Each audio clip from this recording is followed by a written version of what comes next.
você que está em casa, você que está em algum lugar do Brasil, está no Rio de Janeiro, São Paulo, Rio Grande do Sul, talvez fora do Brasil, Deus abençoe você, bem-vindo em nome de Jesus.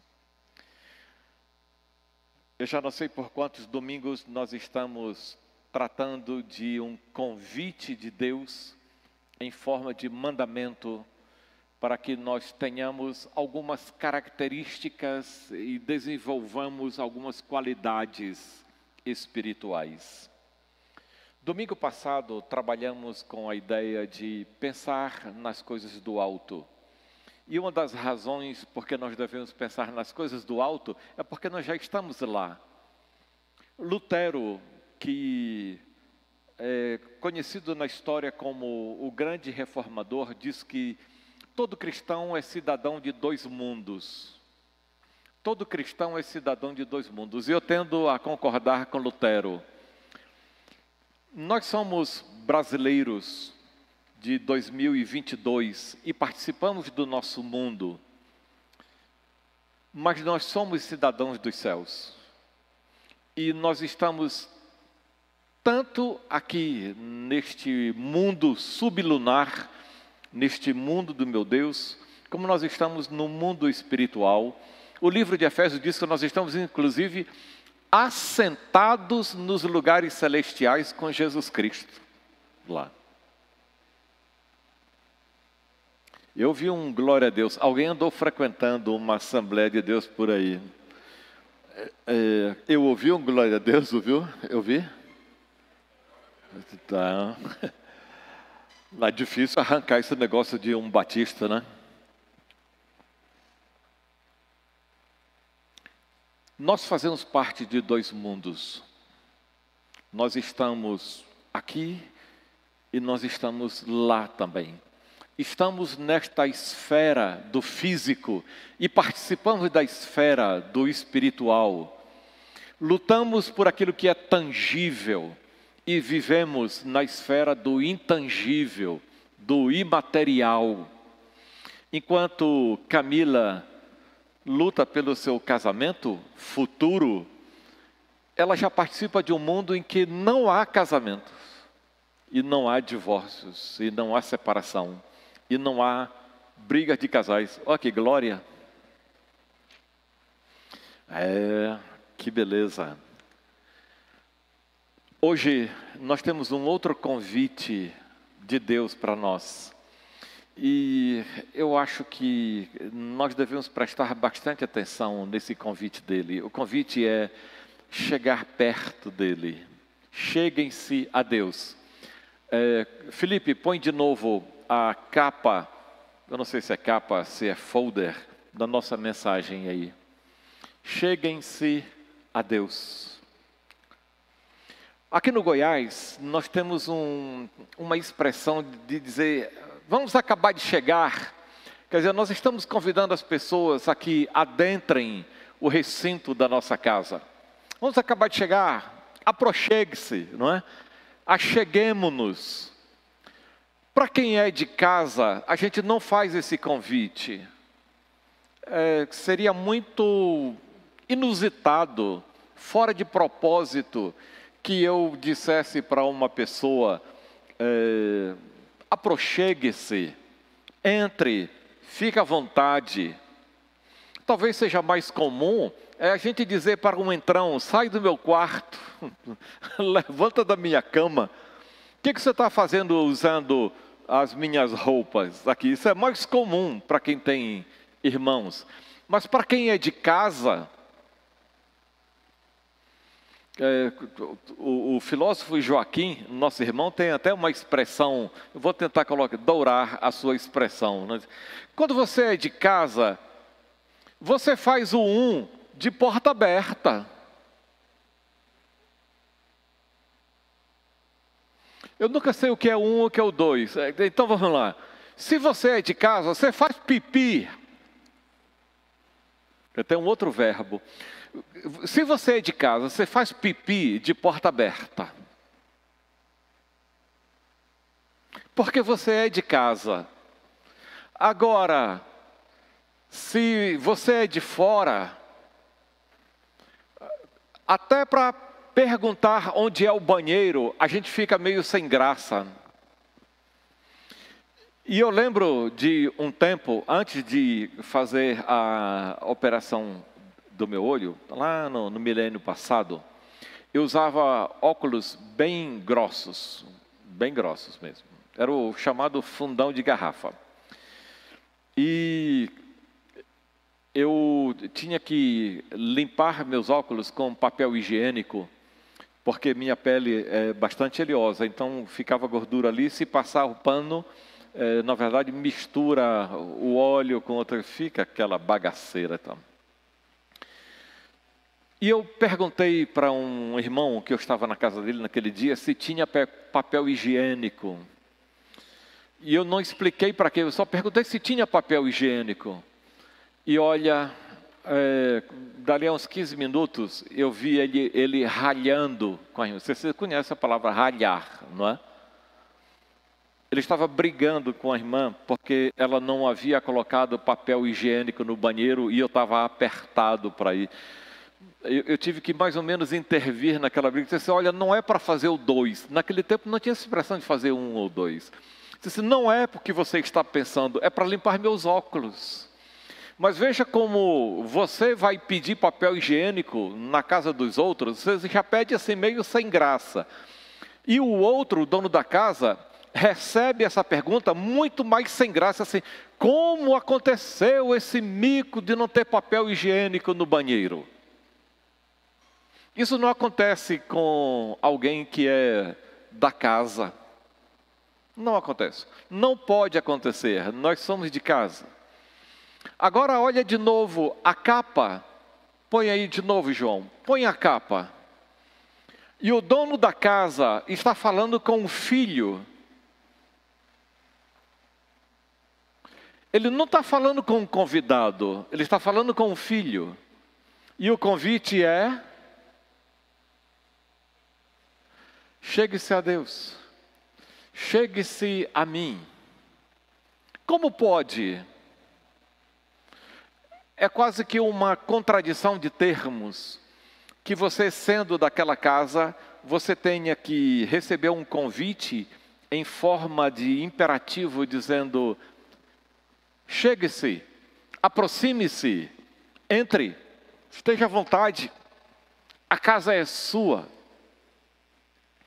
Acontece que nós agimos, a despeito de sabermos que somos da casa de Deus, nós agimos como estranhos na casa de Deus. Eu acho que tem gente nos visitando hoje, quero dizer para vocês, bem-vindo, sinta-se entre irmãos.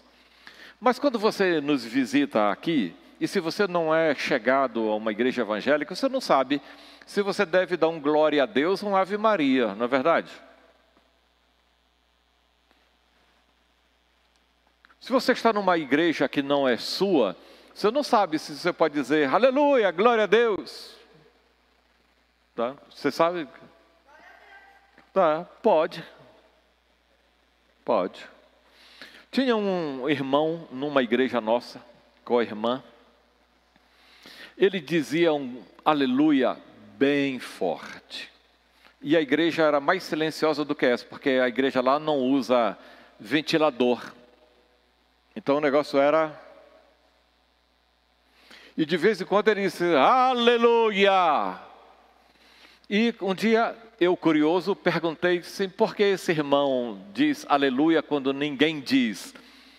Ele diz o que ninguém diz, porque só ele tem permissão do pastor para dizer aleluia. Ele era mais velho do que o pastor, só ele tinha permissão para fazer isso. Ninguém tinha mais, nem como resposta a ele. Bom, temos um convite em forma de imperativo. Chegue-se a Deus. Parece que é da genética humana, parece ser da genética humana, tratar Deus como estranho e tratar as coisas de Deus como se não fossem nossas. Parece que desde o jardim, desde o Éden, o homem geneticamente se afasta de Deus. Logo depois de Gênesis 3, você chega em Gênesis 6 e Deus já diz: eu me arrependo de ter feito o homem. Tão rápido, muito rápido. E Deus já dizia: eu me arrependo de ter feito o homem. Já no capítulo 8 de Gênesis, ele destrói o mundo e salva uma família, porque foi a única família justa que ele achou naquele tempo.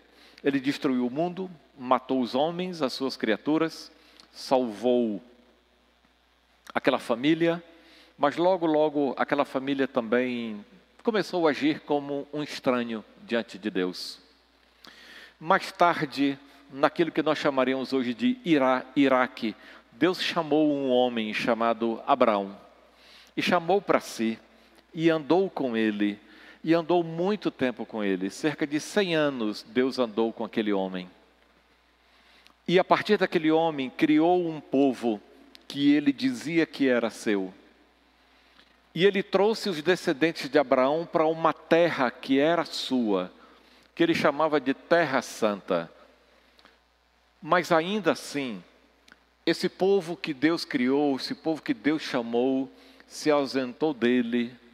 A terra que era santa foi profanada.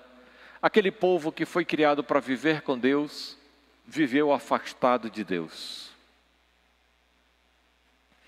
Parece-me que o profeta Oséias retrata o sentimento de Deus quando no seu livro, capítulo 11, diz: quando Israel era menino, eu o amei, e do Egito chamei o meu filho. Mas quanto mais eu os chamava, mais eles se iam da minha presença.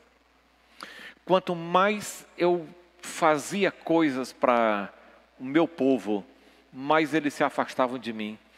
O texto de Oséias diz que eu peguei ele pela mão, coloquei no colo, ensinei a andar, dei comida, o prendi com cordas de amor e ainda assim eles se afastavam de mim. Amós, diferentemente de Oséias, usa uma outra forma de Deus tratar o povo, através de pequenos castigos. É uma seca de um lado, guerra de outro, fome de outra, doença, guerra. E todas as vezes Amós vai concluindo que nem assim vocês voltaram a mim. Nem assim vocês... A ficha não caiu. Vocês não vieram para mim. O profeta Malaquias começa o seu livro. O profeta Zacarias começa o seu livro dizendo: desde os seus pais vocês se afastaram de mim. Vocês aprenderam a se afastar hoje com os seus pais que sempre estiveram longe de mim.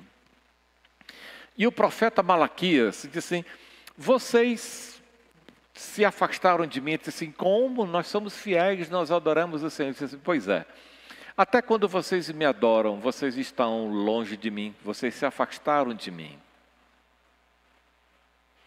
Aí Deus resolve mudar todas as coisas. Ele resolveu criar uma nova humanidade. Deus descobriu que aquelas 2 tábuas de pedras que Moisés trouxera, a primeira vez Deus escreveu, a segunda vez ele construiu as pedras de novo, Deus tornou a escrever, ele desceu com as pedras, mas parece que Deus descobriu logo que aquilo era exterior ao homem. Aquelas pedras estavam lá, os mandamentos de Deus estavam lá, as pessoas ouviam Deus falando, mas não vinha para perto dele. Então Deus resolveu começar como se fosse do zero. Ele disse: eu vou fazer tudo novo, tudo de novo. E aí Deus planejou mandar seu filho ao mundo para que através dele criasse uma nova humanidade. E Jesus veio a este mundo e morreu e ressuscitou. Nós estamos vivendo os dias do Tessaracoste, os 40 dias antes do seu sofrimento, também chamado de Quaresma. Era um tempo para a gente estar mais pensando em Deus. Mas quando a gente lê um texto como esse de Tiago, ou como a gente lê o texto da semana passada, pense nas coisas do alto, ou andem no Espírito, andem em Cristo, andem como filhos de Deus.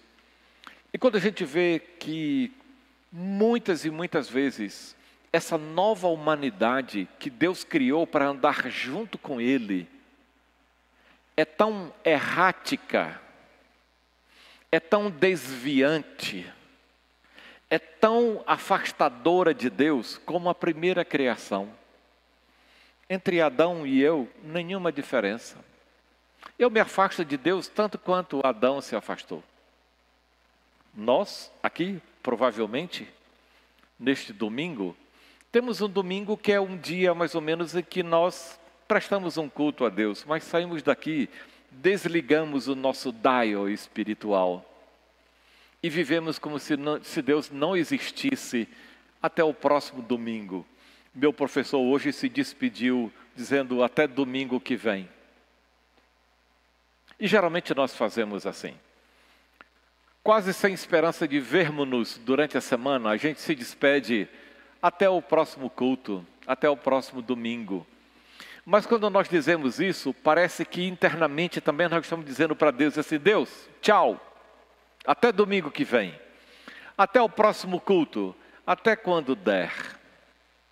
Acontece que, sendo novas criaturas em Jesus, criados em Cristo Jesus, não fomos feitos para vivermos afastados dele, porque agora não temos uma lei externa, nós não dependemos de umas tábuas de pedras externas a nós, porque o povo da aliança, o povo da nova aliança, tem a lei introjetada na sua mente, no seu coração. Jesus, que inaugurou a nova aliança, não é uma pedra externa ao homem. Jesus nasceu de uma mulher. Ele vem de dentro para fora, como que significando que o cristianismo não é obediência a preceitos externos, mas a vida interna de um Deus que está dentro de nós, de uma lei que está na nossa mente e no nosso coração. Porque quando Deus fez essa nova criatura em Cristo Jesus, Ele fez para morar dentro de nós. Nós somos containers de Deus. Deus nos criou para morar dentro de nós. Somos containers, somos templo de Deus, somos casa de Deus. Somos lavoura de Deus, edifício de Deus, noiva de Deus, povo de Deus, edifício de Deus. Ele não mora externo a nós, mas dentro de nós. E aí a gente lê a Bíblia e vê os convites que Deus faz para esse povo com as mesmas palavras que Ele fazia para aquele povo de antanho, para aquele povo do Antigo Testamento. E quanto mais eu chamo, mais eles se afastam. Quanto mais eu os atraio, mais eles se dispersam. Cheguem-se a Deus. É estranho para alguém que foi criado para viver com Ele. É estranho ler um texto dizendo: cheguem-se perto de Deus, para um Deus que mora dentro de mim. Como é possível a um Deus que mora dentro de mim, não perto, mas dentro? Como é possível que Ele diga: chegue perto de mim? Não parece estranho? Não parece um contrassenso? Não parece contraditório que um Deus que me criou para eu viver perto dele, que colocou o seu Espírito dentro de mim, que seu filho morreu por mim, que me deu a sua palavra, que quer agir comigo em relacionamentos de amor, tenha que dizer para mim mesmo: chegue perto. Vamos ler o texto de Tiago, para você ver o que acontecia com aqueles crentes, lá no primeiro século, lá pelos anos 50, quando Tiago escreveu isto aqui. Final dos anos 40, anos 50, isso não importa. Contanto que eu acho que o que ele escreveu lá, escreveria para nós da mesma forma. Tiago capítulo 4, versículo 1. Diz: de onde é que vêm as lutas e brigas no meio de vocês? Elas vêm dos maus desejos que estão lutando dentro de você. Tiago já começa dizendo o que está acontecendo conosco. Se o salmista disse: inútil é você levantar de manhã cedo, comer o pão amassado ou pão dormido, ou nem come o pão, tomar um café meio às pressas, sair atabalhoadamente de casa. Não adianta você fazer nada dessas coisas, mas é assim que nós fazemos. E o Tiago começa dizendo: de onde é que vêm as lutas, disputas, guerras, guerrilhas no meio de vocês? Vem de dentro de vocês, dos maus desejos de vocês. Vocês querem muitas coisas, mas como não pode tê-las, estão prontos para matar a fim de consegui-las. Vocês desejam ardentemente, mas não conseguem possuí-las, e portanto vocês brigam e lutam. Nós matamos e somos mortos por causa disso. E quando pedem, vocês não conseguem, porque vocês não pedem a Deus. O que o apóstolo Tiago está dizendo não é uma recusa peremptória, uma recusa radical, uma recusa total de ter coisas nesta vida. Mas o que eu entendo que ele está nos ensinando é que se você deseja algo, por mais material que isto possa parecer, ele está dizendo: peça isto para Deus. No lugar de você se matar, você adquirir uma úlcera, de você viver à base de calmantes e remédios, peça essas coisas a Deus, como o apóstolo Tiago escreveu: não andem ansiosos por nada. Em tudo, leve suas petições nas mãos de Deus. Deus quer ser o provedor de todas as coisas para nós. Vocês não têm aquilo pelo qual lutam, porque vocês não estão pedindo a Deus. Mas quando vocês pedem a Deus, vocês também estão pedindo errado. Vocês estão pedindo só para gastar, para se exibir, para parecer. Na minha terra, para se aparecer. Fulano de tal só quer ser. Assim que se diz na minha terra. A gente só está querendo coisas para parecer aos outros. E aí, versículo 4, assim: pessoas infiéis, gente infiel. Será que vocês não sabem que ser amigo do mundo é ser inimigo de Deus? Quem quiser ser amigo do mundo vai se tornar inimigo de Deus. Não pense que não quer dizer nada esta passagem das Escrituras. E a passagem é: o Espírito que Deus pôs dentro de cada um de nós está cheio de desejos violentos. Em outras palavras, o Espírito de Deus dentro de cada um de nós, se contorce, se convulsiona, e eu diria, exageradamente aqui, vou usar uma hipérbole, o Espírito Santo dentro de cada crente sofre úlceras.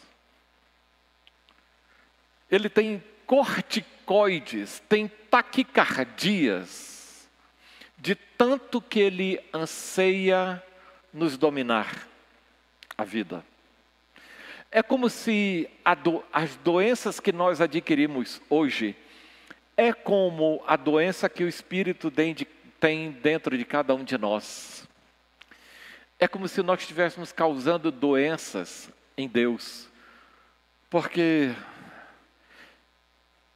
eu acho que o Espírito não é possível que ele esteja lutando por isso. Não é possível que ele esteja pedindo isso. Não é possível que ele esteja desejando ardentemente essas coisas. Acontece que Deus colocou um espírito dentro de cada um de nós e esse espírito luta por você e por mim para que a gente deseje coisas boas e deseje as coisas em Deus. Que a gente não peça apenas coisas para ter, apenas coisas para gastar. Bom, no versículo 6 diz: a bondade de Deus é ainda mais forte do que os nossos desejos. Ai, glória a Deus, irmãos.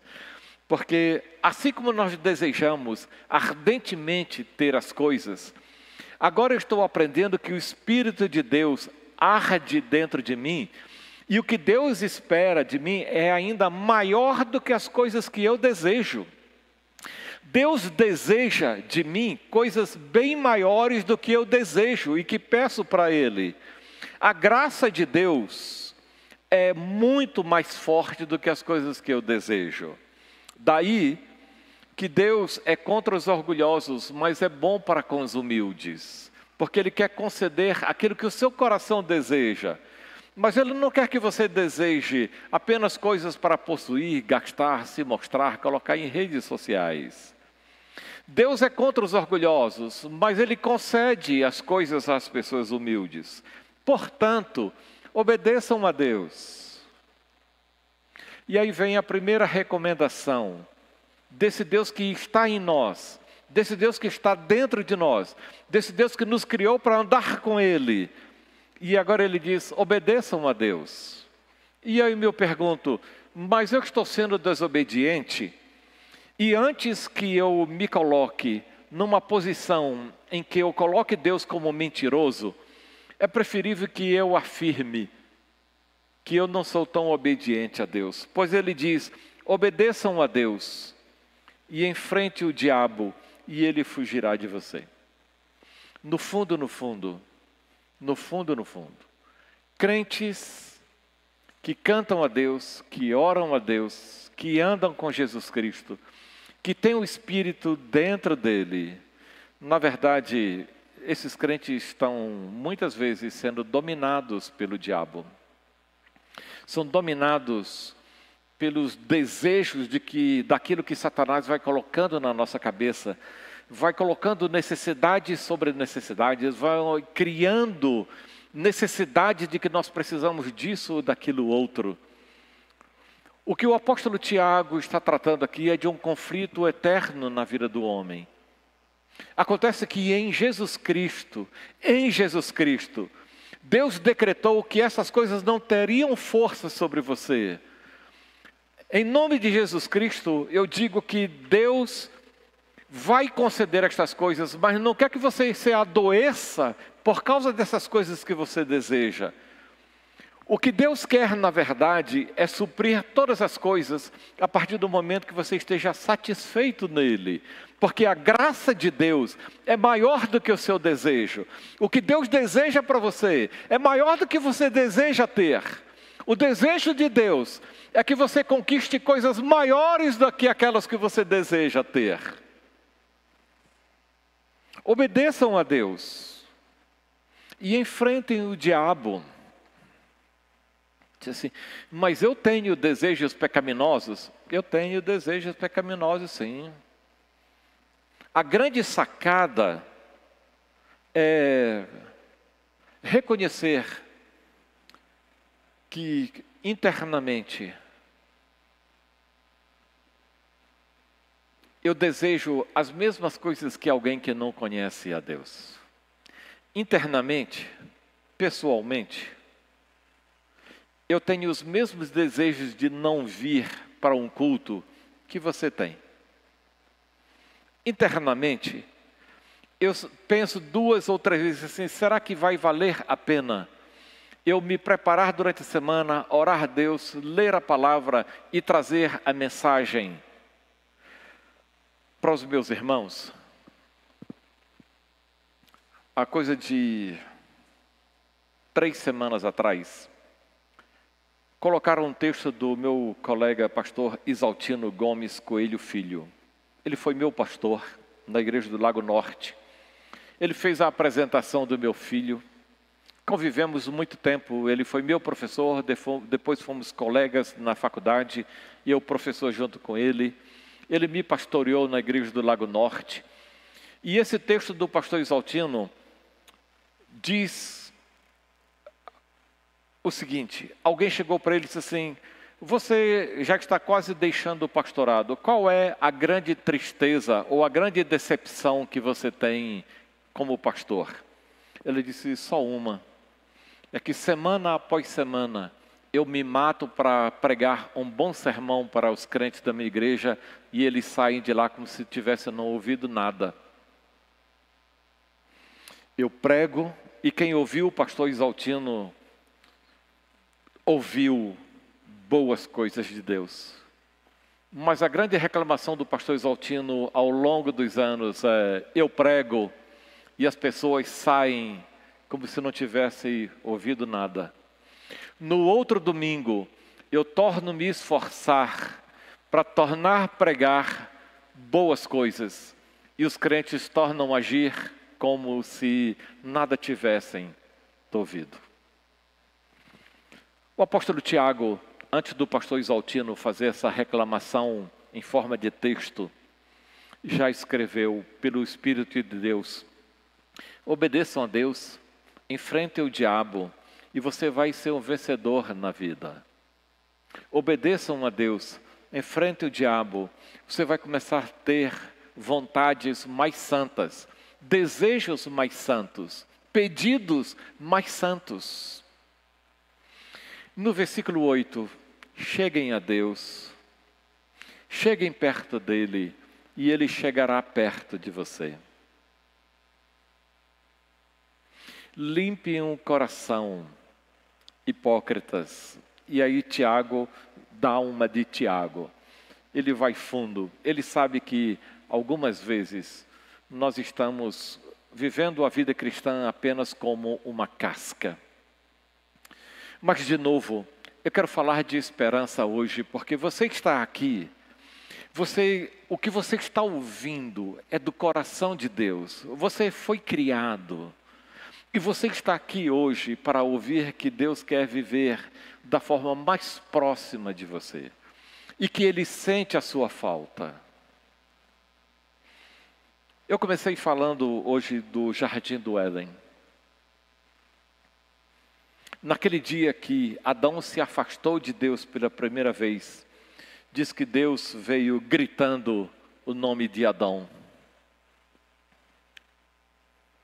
Adão, Adão, onde está? Ou talvez gritando, eu estou quase declamando, gritando Hilton, cadê você?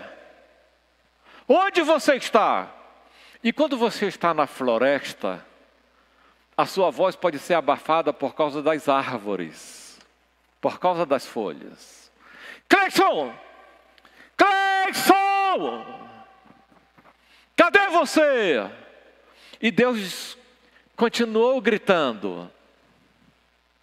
Acontece que hoje, crentes com o Espírito de Deus dentro, com a palavra de Deus na nossa cabeça e no coração, ele continua gritando assim, Maurício!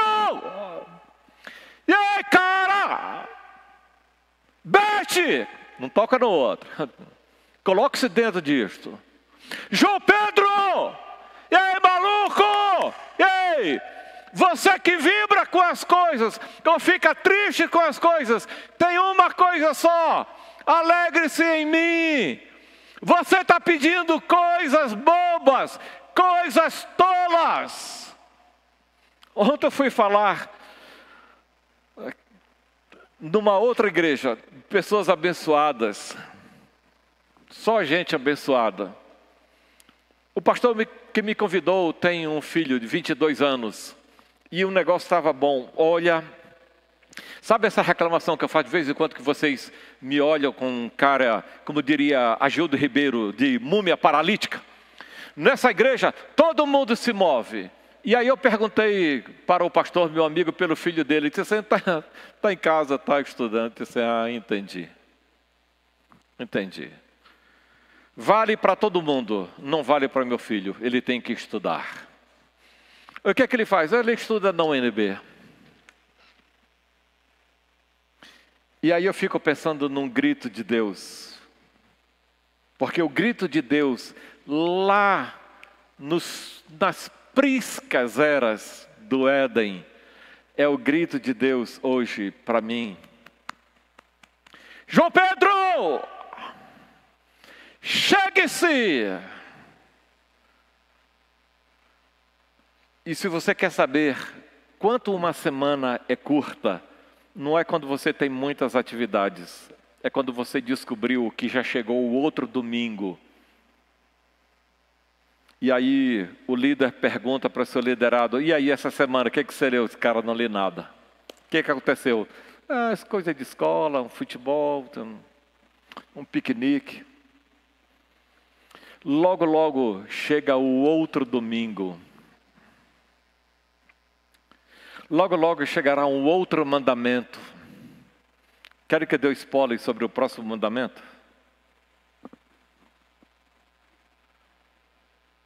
Deixa eu dar um spoiler. Ouça o grito de Deus chamando você hoje. Antes que você se antecipe pelas coisas que vão acontecer, ouça o grito divino hoje. Esse grito é quase desesperador. Mas imagine um Deus desesperado procurando um filho. Um filho que foi criado, capacitado, com a presença do próprio Deus dentro dele. E aí eu fico pensando assim, caramba, Deus criou a primeira humanidade em Adão para viver com ele, e esse homem se afastou.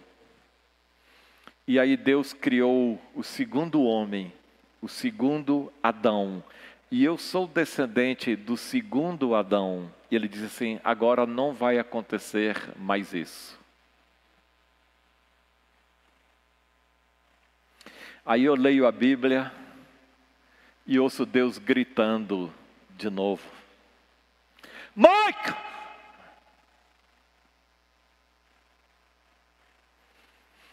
Evandro! O que você está fazendo da vida?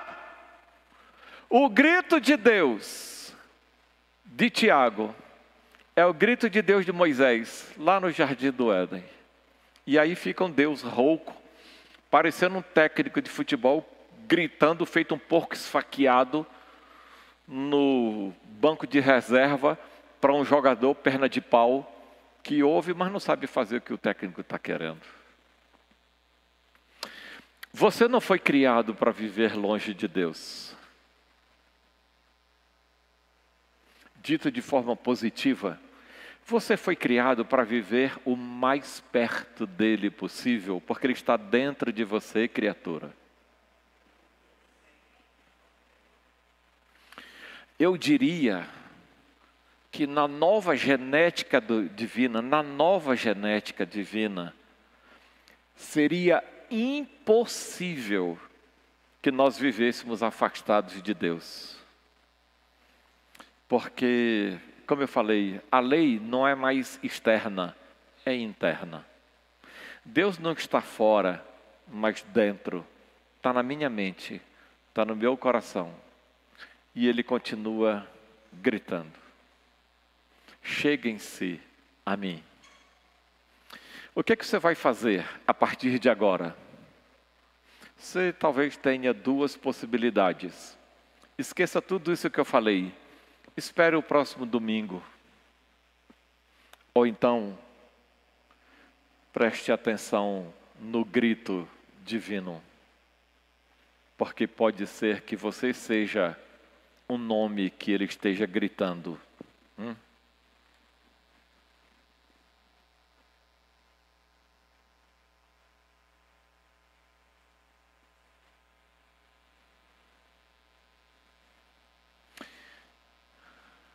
É preciso dizer que você deve aproveitar a chamada dele para vir mais perto? Eu posso não ter convencido você dessa necessidade, mas não precisa. Que seja o próprio Espírito de Deus que está dentro de você, é que convença você que o seu lugar não é longe, é perto. Você já foi chamado e você está sendo chamado para estar onde você deveria sempre estar. Deus abençoe você. Atenda o chamado de Deus.